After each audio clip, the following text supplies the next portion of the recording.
Korean Eid চলছে, ঈদ মিয়ংজল বলে, বছরে একবার করে, এবং এরা এই দিনে প্রচুর উপহার সামগ্রী দেয় কর্মচারীদের, প্রায় প্রত্যেককেই দেওয়া হয়। এই যে গিফট বক্স,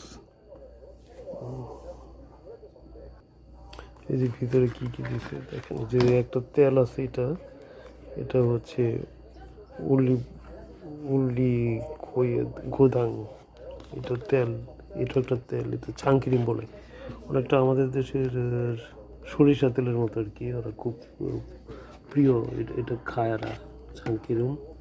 তারপরে এখানে খারুর উড়ি, যে ভ্যাক্সল, এটাও একটা তেল, এটা সূর্যমুখী, যে ফুলের। তারপরে যে এখানে আছে, এগুলি শুকরের মাংসের প্যাকেট। কোরিয়ানরা শুকরের মাংস খুব পছন্দ করে, খুব প্রিয় খাবার, সেই জন্য কোরিয়ানদেরকে এই গিফটগুলি এরা খুব দেয় আর কি। এইগুলো অবস্থায় কিন্তু কোরিয়ানরা গিফট দেওয়া নেওয়া খুবই পছন্দ করে।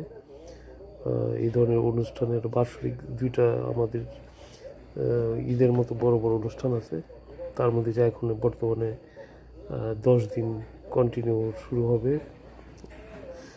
এই যে গিফট, এরকম গিফট দেয়।